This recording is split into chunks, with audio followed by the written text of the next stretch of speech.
Hi everyone, সকলে কেমন আছেন? আশা করছি সকলেই ভালো আছেন। তুষার 25 ইউটিউব চ্যানেলের নতুন একটি ভিডিওতে আপনাকে স্বাগত। আজকে আমরা কথা বলবো নোকিয়া C32 এই ফোনটি নিয়ে। মিড রেঞ্জের ভিতরে শুধুমাত্র এই ফোনটি আমাদেরকে ব্যাক সাইডে গ্লাস অফার করছে। এছাড়াও এই ফোনটির মেন ক্যামেরাতে 50 মেগাপিক্সেলের ক্যামেরা থাকছে, আর ফ্রন্টে 8 মেগাপিক্সেলের ক্যামেরা থাকছে। সাইড মাউন্টেন ফিঙ্গারপ্রিন্ট সেন্সর এবং ইউনো এসএসসির প্রসেসর সহ এই ফোনটি আমাদেরকে কি কি অফার করতে পারছে সবকিছু নিয়ে কথা বলার চেষ্টা করব। চলুন তাহলে আমরা মূল ভিডিওটি শুরু করি।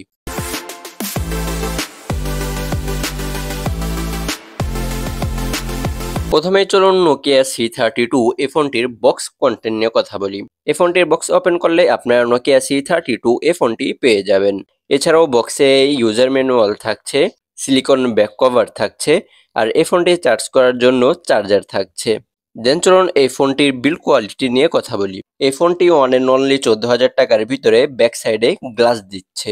বলো কি, তুমি সত্যি বলছো? হ্যাঁ। অর্থাৎ আপনার এই 14-15,000 টাকার ভিতরে অন্য যে সকল ফোন রয়েছে এই সকল ফোনে ব্যাক সাইডে গ্লাস পাবেন না। তবে এই ব্যাক সাইডের গ্লাসে প্রোটেকশন হিসেবে কি থাকছে সেটি আমরা কোনোভাবে জানতে পারিনি। এই ফোনটির ফ্রেমে প্লাস্টিক ব্যবহার করা হয়েছে, আর ফোনটির ডিসপ্লের দিকে তাকালে আপনারা ওয়াটার ড্রপ নচ দেখতে পাবেন। আর এই ফোনটির ডিসপ্লের চারপাশের চিন এবং বেজেল বেশ মোটা, আর এই ডিসপ্লের সাইজ হচ্ছে 6.5 ইঞ্চির, যেটি আইপিএস এলসিডি প্যানেল। আর এই ডিসপ্লে রেজুলেশন হচ্ছে 720x1600 pixel, pixel density 270 PPI, expect ratio 20:9। আর এই ফোনটিতে যে পিক ব্রাইটনেস দেওয়া হয়েছে সেটি দিয়ে আপনারা অনায়াসে ইনডোরে দেখতে পাবেন, তবে আউটডোরে দেখতে গেলে বেশ স্ট্রাগল করতে হবে। তবে শ্যাডো এরিয়াতে খুব ভালোভাবে আপনারা এই ফোনটির ডিসপ্লে দেখতে পাবেন। আর এই ফোনটির ওয়েট হচ্ছে 199 গ্রাম, প্রায় 200 গ্রামের মতো। এখানে আমার কাছে মনে হয় ওয়েটটা আরেকটু কম হলে ভালো হতো। দেন এই ফোনটি out of the box Android 13 A run করছে, আর চিপসেট হিসেবে থাকছে ইউনো অ্যাসুসের একটি চিপসেট, যেটি 22nm এর আর্কিটেক্টে বিল্ড করা। এছাড়াও অক্টাকোর সিপিইউ থাকছে, জিপিইউ হচ্ছে IMG8322।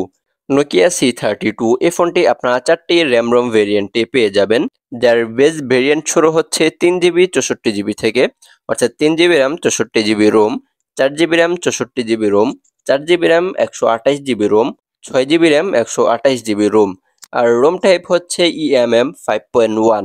দেন চলুন এই ফোনটির ক্যামেরা নিয়ে কথা বলি। এই ফোনটির ব্যাক সাইডে দুইটি ক্যামেরা দেওয়া হয়েছে, যার মেন ক্যামেরা 50 মেগাপিক্সেলের, তার সাথে 2 মেগাপিক্সেলের একটি ম্যাক্রো শুটার থাকছে। আর এই মেন ক্যামেরার ছবির কোয়ালিটি মোটামুটি ভালো ছিল।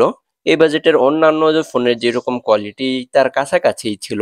তবে এই ফোনটি দিয়ে আপনারা সর্বোচ্চ 1080p 30fps এ ভিডিও রেকর্ড করতে পারবেন। ভিডিওর স্টেবিলাইজেশনটা খুব একটা ভালো না।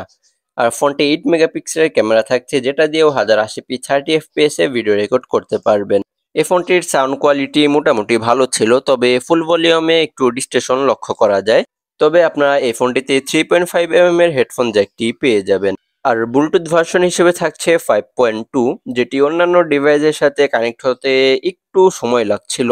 আর এই ফোনটি আনলক করার জন্য সাইড মাউন্টেন ফিঙ্গারপ্রিন্ট সাপোর্ট দেওয়া হয়েছে, যেটি খুব ফাস্ট অ্যান্ড অ্যাকুরেট কাজ করে।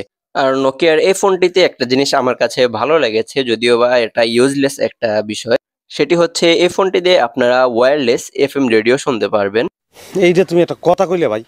যদিও বা আমি জানি না এই 2024 সালে এসে কয়েকজন এফএম রেডিও শুনে। যাই হোক, এই ফোনটিতে ওয়্যারলেস এফএম রেডিও সাপোর্ট করবে। দেন এই ফোনটিতে 5000 mAh এর একটি ব্যাটারি দিয়েছে, আর এই ব্যাটারিটিকে চার্জ করার জন্য 10 ওয়াটের একটি চার্জার দিয়েছে। ডিসপ্লেতে আপনারা যে তিনটি কালার দেখতে পাচ্ছেন, এই তিনটি কালারে নোকিয়া C32 এই ফোনটি আপনারা কিনতে পারবেন। আর সবশেষ যদি বলি এই ফোনটি পার্সোনালি আমার কাছে কেমন লেগেছে, তাহলে বলবো যে এই ফোনটি আমার কাছে খুব একটা ভালো লাগেনি, কারণ এই বাজেটের ভিতরে এর থেকে অনেক ভালো ভালো ফোন রয়েছে। এই ফোনটির ডিসপ্লের কথা যদি বলি, তাহলে এই ফোনটির ডিসপ্লে মোটামুটি ঠিক আছে। এই বাজেটের ভিতরে ফুল এইচডি একটি ডিসপ্লে, তবে এই ডিসপ্লের চারপাশের চিন এবং ভেজেল এবং ওয়াটার ড্রপ নচ এটা একদমই বেমানান। চারপাশের চিন এবং ভেজেলটা আমরা কোনোভাবে মেনে নিতে পারলেও এই ওয়াটার ড্রপ নচটা আমরা মেনে নিতে পারছি না, কারণ এই 2024 সালে এসে দাঁড়িয়ে অন্তত 5 হল ডিসপ্লে দেওয়া উচিত।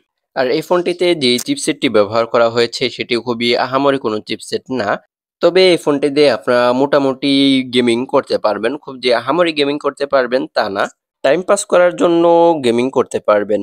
আর এই ফোনটিতে যে রোম টাইপ দেওয়া হয়েছে eMMC 5.1, এখানে অন্তত UFS 2.0 বা 2.2 দিলে ভালো হতো। আর যদি ক্যামেরা নিয়ে কথা বলি তাহলে ক্যামেরার পারফরমেন্সটা আমার কাছে খুব একটা ভালো লাগেনি, এর থেকেও বেটার আশা করেছিলাম। সো এই ছিল নোকিয়া C32 এই ফোনটির ফুল রিভিউ। কার কাছে কেমন লাগলো চাইলে কমেন্ট বক্সে জানিয়ে দিতে পারেন।